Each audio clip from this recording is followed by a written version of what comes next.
Bonjour à toutes et à tous, ici c'est Valérie du site unefillemanager.com. Je suis coach professionnelle en entreprise et formatrice et j'interviens sur les sujets du management.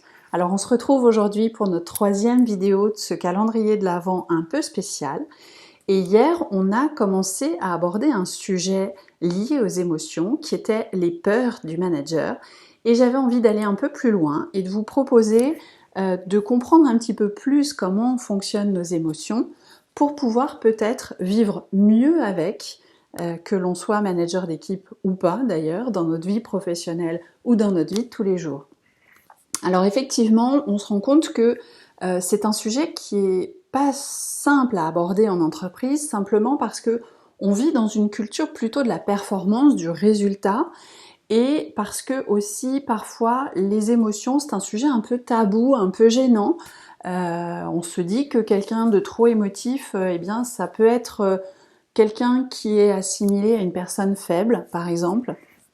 Donc on a plutôt tendance à se concentrer et à s'appuyer sur son raisonnement rationnel.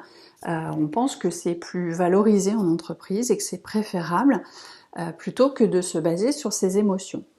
Moi, je pense que c'est une idée fausse, en tout cas que c'est un non-sens, et que c'est important de pouvoir se réapproprier finalement ses émotions pour être plus à l'aise quand on est leader d'une équipe.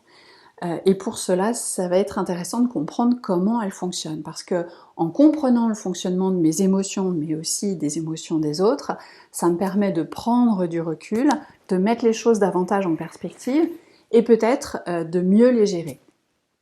Alors, la première chose à avoir en tête, c'est qu'une émotion, c'est un signal qui nous permet d'agir ou de réagir dans une situation donnée pour assurer à la fois notre bien-être et dans certains cas extrêmes, notre survie. Donc comment ça fonctionne? Eh bien au départ, tout part du cerveau, c'est-à-dire que une première partie du cerveau va traiter l'ensemble des informations que vous avez dans votre journée. Et toutes ces informations qui vous arrivent, eh bien, votre cerveau va les analyser pour y donner un sens. Et puis ensuite, votre cerveau va déclencher, va faire naître l'émotion qui lui semble la plus appropriée dans cette situation. Donc pour mettre en lumière finalement tout ça, il faut comprendre la pensée qui a été à l'origine de mon émotion. Donc ça nécessite de faire un effort mental pour rechercher des pensées, peut-être parfois plus positives dans une situation donnée qui nous paraît difficile et qui génère des émotions pénibles. Eh bien ça va être d'aller rechercher des pensées plus positives dans cette situation pour ensuite déclencher, générer des émotions qui seront plus agréables. Donc la gestion des émotions dans le management, c'est important parce que ça va permettre de prévoir aussi les réactions des collaborateurs quand vous allez leur donner certaines informations, leur annoncer certaines décisions. Ça va vous permettre aussi de mieux gérer vos propres émotions. Et certaines études ont montré qu'un manager qui est doté d'une intelligence émotionnelle assez forte va réussir sans doute mieux et va être dans l'excellence, je dirais, en grande partie, jusqu'à 80%, grâce à ce qu'on appelle son quotient émotionnel, c'est-à-dire son niveau d'intelligence émotionnelle en rapport avec ce qu'on appelle le QI, le quotient intellectuel, donc lié à l'intelligence cognitive. Donc si ce sujet de l'intelligence émotionnelle vous intéresse, je vous conseille un livre qui est absolument génial, qui me suit depuis quelques années, auquel je me réfère très très régulièrement. Donc c'est le livre de Daniel Goleman sur l'intelligence émotionnelle et je ne peux que vous le conseiller.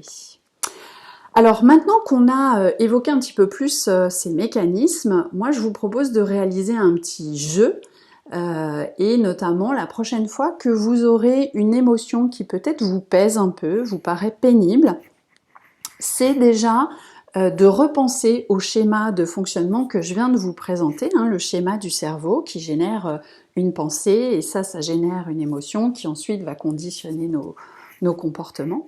Donc repensez à ce schéma et dites-vous avec une certaine curiosité, tiens, quelle pensée était à l'origine de cette émotion?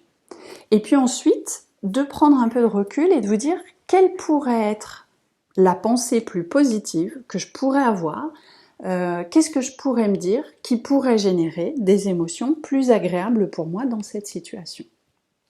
Alors voilà, j'espère en tout cas que ça vous donne un petit peu plus d'éléments sur la manière de gérer vos émotions. Et surtout, n'hésitez pas à me dire en commentaire si vous avez testé cette technique, ce petit jeu que je vous propose, pour me dire ce que vous en pensez, quels effets ça a pu produire. Et moi, je vous dis à demain pour une nouvelle vidéo. Je vous souhaite une très belle journée. Bye!